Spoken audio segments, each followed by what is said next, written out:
As a collective, we have become so disconnected from the power of the symbolism that surrounds us.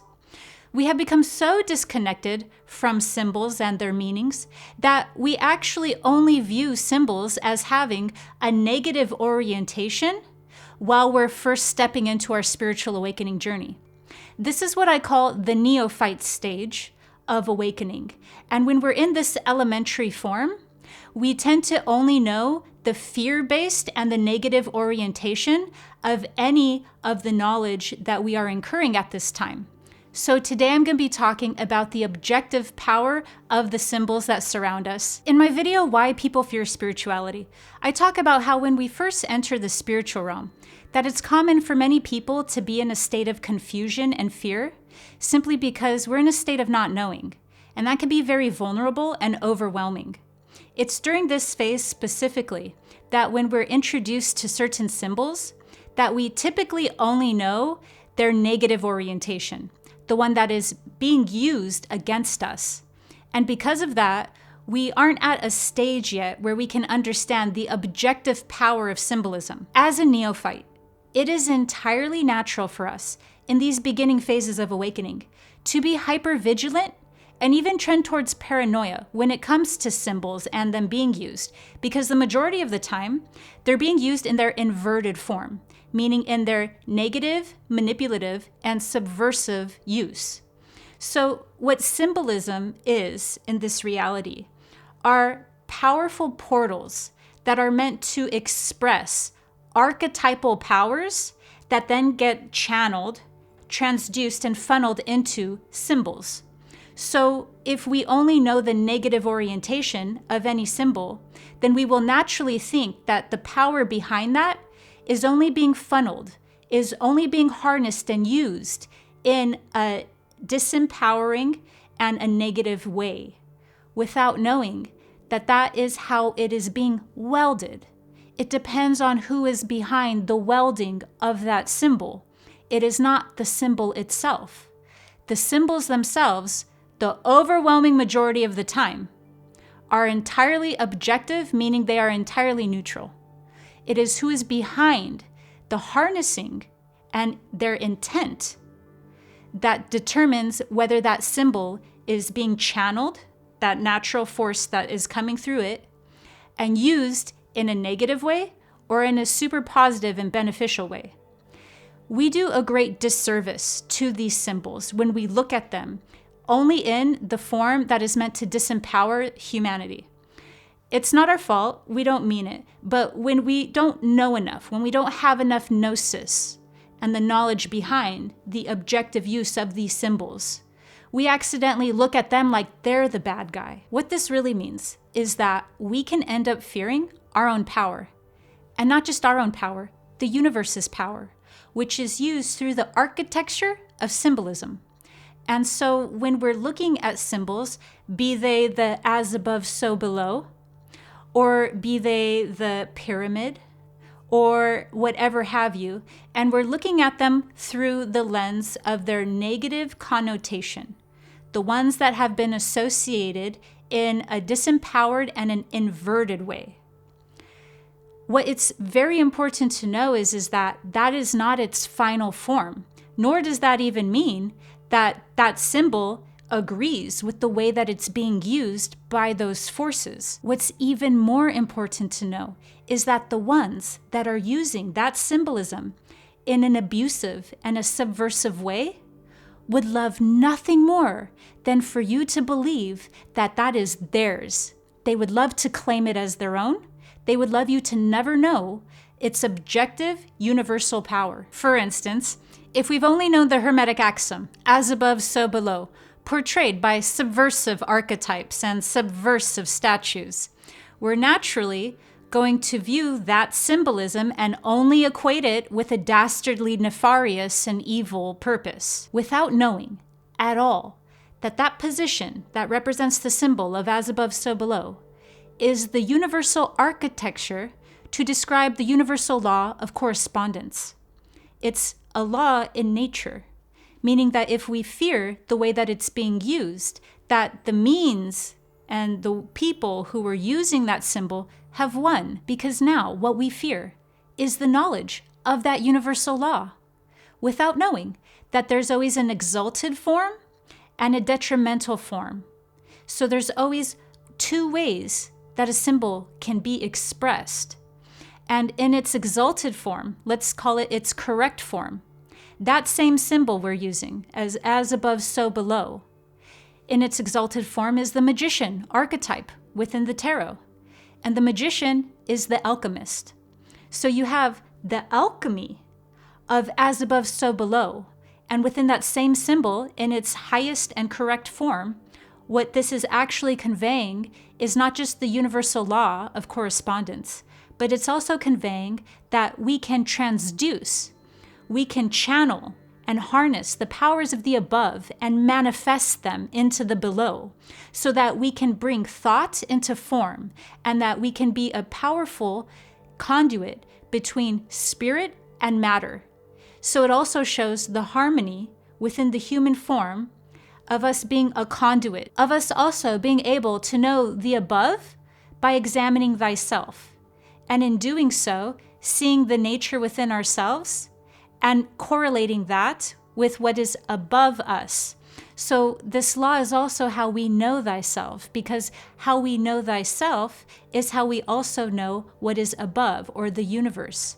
And when we are in fear of this symbol of showing the transducer, the channel between spirit and matter, and pulling spirit and thought into the material, and likewise combining the material, combining the elements into an alchemical quintessent form. So this pathway is also known as being in alignment with the divine, as well as harnessing thought and manifesting it into the material realm through action and through the alchemist or the magician's will. So symbols are typically conveying forces of nature, or a universal law, or an archetypal energy.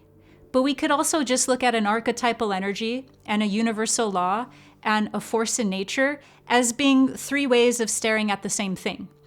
So symbols are across the board channeling some sort of universal energy within the architecture of that symbol, and by doing so, using the medium of a symbol as an energetic language. That's what symbols are. Symbols are silent language. And because they're silent language, what we're actually fearing when we see them is something being done against us by a language that we don't understand. Now, there are some objectively negatively oriented symbols. I'll give you a perfect example of one. The inverted pentagram. You're not going to see an inverted pentagram used in a very constructive, beneficial way. And that's because of the very reason that it's inverted in the first place. Because the pentagram itself, in its upright posture, is signifying ether or spirit as the above. So when you see the pentagram inverted and spirit is put in the inverted downward position, that's not going to be a positive symbol, because what it's doing is shifting the direction of spirit or ether into its 180-degree inverted form.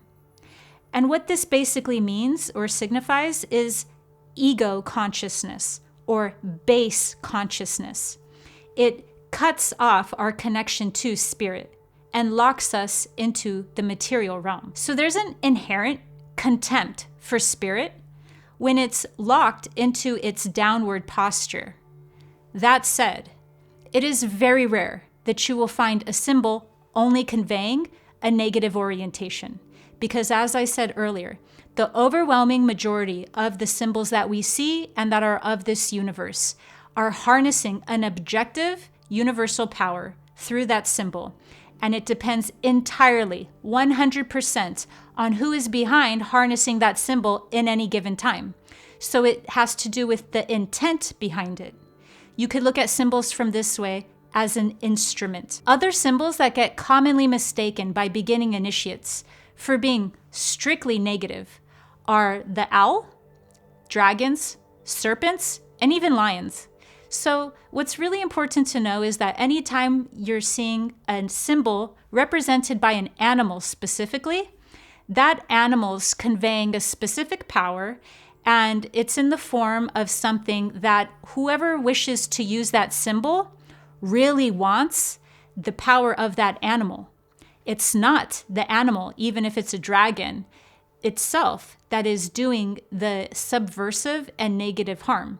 It is, once again, the energies, the forces behind using that animal as the intent. It's all about intent. And because it's all about intent, a lot of people are fearing lions or dragons without knowing that the lion or the dragon is powerful, objective, universal energy that can be used in a very beautiful, beneficial, positive, and empowering way, but then are taking that symbolism and wanting to have those attributes, wanting us to fear the power behind that by forces that aren't in alignment with the power of humanity and for humanity. So once again, animal symbolism, such as even the owl, one that we see a lot when we're first stepping into spirituality, used in a very negative way, right?